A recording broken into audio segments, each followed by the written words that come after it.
Hey, hola, aquí Mr. Resumen.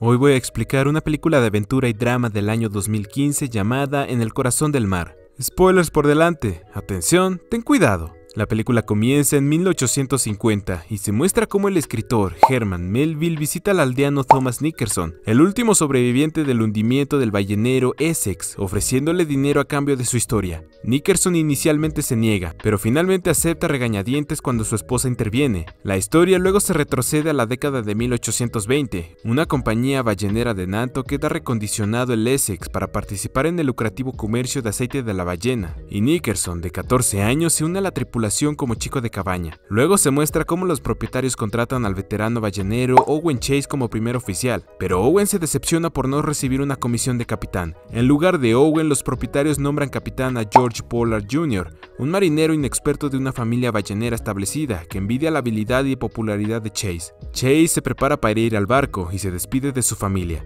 En la siguiente escena se muestra cómo en la ciudad los ciudadanos oran para que haya abundante grasa de ballena para sus máquinas. Se muestra cómo Nickerson ya está en el barco y cómo todos empiezan a hablar del nuevo capitán. Pero George tampoco está tan contento con Chase, pues Chase es de una familia de graneros. Al embarcar, las velas no pueden bajar y Chase se ve obligado a mostrarles a todos cómo bajarlas. Luego, a la hora de la cena, George le recuerda a Chase su procedencia y le pide que se vaya de la mesa antes de que el capitán termine de cenar. Chase después empieza a dar órdenes a la tripulación, cuando de repente aparece el primo de George, Henry Coffin, y le hace una pregunta entrometida a Chase. Chase lo pone en su lugar al joven y ahora se da cuenta de que Nickerson tiene náuseas y lo agarra de tal manera que Nickerson esté colgado de cabeza sobre el agua. E inmediatamente se le curan las náuseas al muchacho. Todos están enfocados en su trabajo, cuando de repente se dan cuenta de una tormenta que se está acercando. Chase recomienda ir alrededor de la tormenta para evitarse problemas, pero George ordena poner más velas e ir dentro de la tormenta para ahorrar tiempo. La decisión resulta ser mala y la tormenta empieza a destrozar al barco.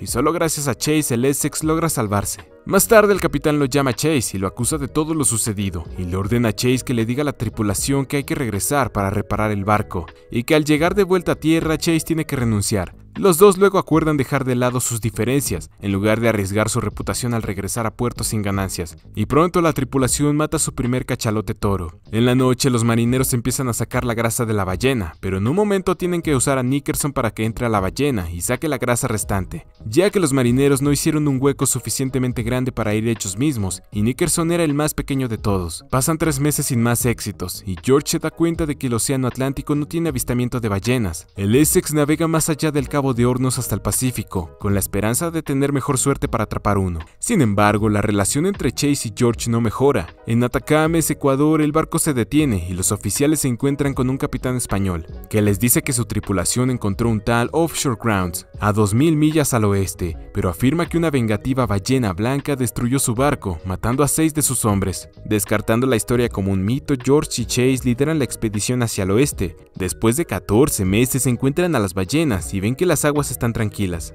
Pero cuando lanzan los barcos balleneros, la ballena blanca, un cachalote toro albino masivo, ataca, dañando los botes. Chase le lanza un arpón desde la cubierta del Essex, pero la ballena embiste el casco de madera del barco, matando a 2 hombres. Los demás balleneros, al ver cómo el barco fue atacado, deciden regresar, y el capitán, después de ver que ya no se puede salvar el barco, ordena que abandonen al barco y se lleven los suministros. Luego los barriles con grasa se prenden fuego y el barco se empieza a quemar. Chase se ve obligado a nadar debajo del barco para no quemarse, y luego la tripulación abandona el Essex en los 3 pequeños barcos balleneros intactos. En la noche los marineros cantan canciones sobre la ballena blanca que destruyó el barco, cuando Henry agarra una pistola y amenaza a Chase, culpándolo por todo lo sucedido, pero el capitán lo convence a su primo de bajar su arma. En la mañana los balleneros se dirigen hacia el oeste con la esperanza de encontrar la isla de Pascua, pero en los últimos 12 días resulta que la corriente los llevó más al sur, y los marineros empiezan a perder la moral. A pesar de todo, Chase los anima a los marineros. En la noche comienza otra tormenta más, y Chase se da cuenta de algo: la ballena los ha estado siguiendo. Luego, después de 32 días de que el barco se haya hundido, la ballena ataca de nuevo, pero los sobrevivientes escapan a la pequeña isla Henderson. Al llegar a tierra empiezan a buscar comida y a tomar agua.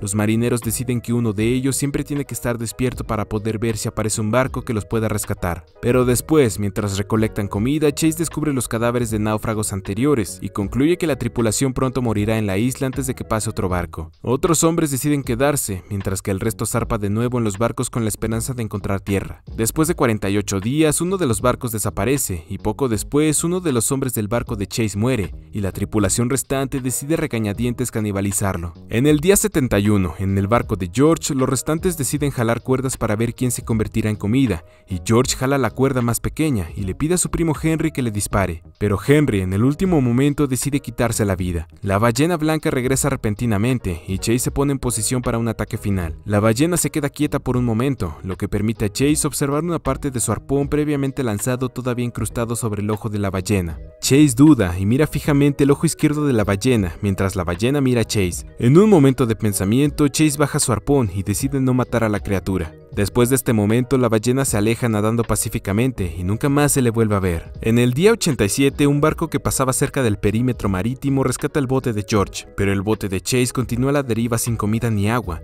Finalmente, con los sobrevivientes al borde de la muerte, el bote de este último llega a la isla chilena, Alejandro Selkirk. Nickerson luego explica que ellos llegaron a esta isla después de 3 meses a la deriva. Ya en la isla, todos los sobrevivientes son cuidados y alimentados para finalmente ser llevados de regreso a Nantucket, su isla hogar, donde finalmente se reúnen con sus angustiadas familias después de otros 3 meses más. El 11 de junio de 1821, Chase en ese momento se conoce con su hija, la cual nació poco después de que él se embarcara en el Essex. A continuación, los propietarios de los barcos de Nantucket los llaman a George y a Chase para que les expliquen lo que sucedió y por qué nadie recibió ninguna ganancia. Y cuando Chase llega, George explica que ya había contado todo lo sucedido y los propietarios les piden que encubran la historia de que una ballena destrozó un barco para proteger la reputación de la industria, pues esa historia afectaría de manera negativa a todo el negocio y los marineros después de esa historia ya no van a querer arriesgar sus vidas. Pero Chase, decidiendo que ya ha tenido suficiente de la deshonestidad de los propietarios y que ya no se preocupa por ello, se niega a seguir adelante y renuncia. Después de eso, en la calle, Chase encuentra a Nickerson y le da un regalo, y esa fue la última vez que Nickerson vio a Chase. Al siguiente día, George revela la verdad en la historia, para su enojo de los propietarios. George luego dirigió otra expedición para encontrar y matar a la ballena. Sin embargo, nunca pudo encontrar al animal, y el barco encalló frente a las islas hawaianas, lo que provocó que se viera obligado a retirarse. El mayor Nickerson luego relata que un barco fue enviado por Chase a la isla Henderson para rescatar a los hombres sobrevivientes ahí. Después, Chase continuó navegando por los mares y se convirtió en un capitán mercante. Cuando el mayor Nickerson termina de contar la historia, Melville se despide de él, y Nickerson le ofrece devolverle el dinero, pero el escritor no acepta. En la última escena, Nickerson le dice al escritor de que hay rumores que un hombre encontró un tipo de aceite combustible cuando estaba cavando tierra, y que eso teóricamente podría cambiar toda la industria energética, donde todavía lidera la caza de ballenas por su grasa. Al final se muestra una cita histórica, diciendo que Melville terminó de escribir su novela en el año 1850, y que fue llamada Moby Dick. Y así termina el peliculón. Suscríbete para ver más videos como este, activa las notificaciones y deja un like para ayudar al canal. Gracias por ver.